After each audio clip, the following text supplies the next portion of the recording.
দুপুর 1:30 থেকে 2টা বাজে। জি জি। ভাইরা আসছে সেই যশোর থেকে। যশোর কোথায়? ঝিকরগাছা, অনেক দূর। তা আসলে আমরা অনেক জাত, আমাদের মানে এত পরিমাণ জাত অনেক সময় নাম বলতে পারি না। যেমন এই জাতটা আসতে দেখছেন, এটা অনেকটা বাড়ি একের মতো শেপ, কিন্তু বাড়ি এক না, এটা 100% বাড়ি এক না।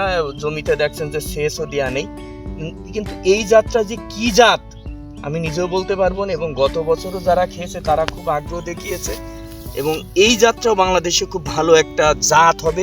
আমি এখন কেটে দেখাবো। বিশেষ করে এটা হচ্ছে টক মিষ্টি, এবং এর ভিতরটাও খুব নরম।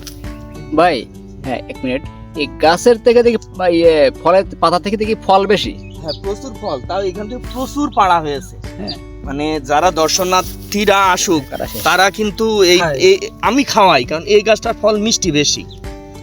বাংলাদেশের আমরা বাঙালিরা সবাই কিন্তু মিষ্টি বেশি পছন্দ করি, যে কারণে এই ফলটা খাওয়াই। এটা হলুদ অলরেডি হালকা হালকা হলুদ শুরু হয়েছে। তারপরে খেয়ে দেখেন, এর ভিতরটাও কিন্তু অনেকটাই নরম।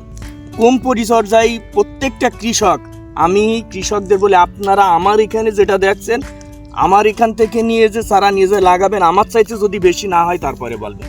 কারণ আমরা কম পরিচর্যায় কিভাবে একটা কৃষক অধিক লাভবান হইতে পারে সেটা দেখার জন্য খুব আহামরি যে পরিচর্যা করি তা না। বাড়িওয়ানের মতোই। বাট আসলে ভাইয়ের ফলন আপনাদের আসলে কি বলবো, বাগানে না আসলে শুধু মোবাইলে ভিডিও করে আসলে দেখানো তো আসলে মনে হচ্ছে না আসলে সার্থকতা আসবে। এটা চোখে এসে দেখবেন, চোখে দেখবেন। একটা মালটা ছেড়েন, ঠিক আছে, এগুলো চোখে দেখবেন। আমি যেন দেখতেছি, আসলে বলা বাহুল্য পাতার থেকে মালটার পরিমাণ বেশি। ওইটা আমরা একটা পদ্ধতি, অস্বাভাবিক, ওইটার জন্য আমরা অস্বাভাবিক। ওইটার জন্য ভিডিও দেব। এইটা একটা মালটা ছেড়েন, এটাও পান। ভাই এই গাছগুলো পাতা হলুদ হয়ে গেছে, এগুলো কি রোগগ্রস্ত হয়ে গেছে নাকি? এগুলো কিন্তু এটা রস শুকায় গেছে, একটাও রস শুকায়। এটা আবার ওইটার চাইতেও মিষ্টি। এটা খাইলে বলবেন যে ভাই আমি এইটা ছাড়ার অন্য কোনো বাগান করবো না। খেয়ে দেখেন, পারবে। এটা জানি না, এই গাছটা আমি খাই। তো ধন্যবাদ আসলে সবাইকে।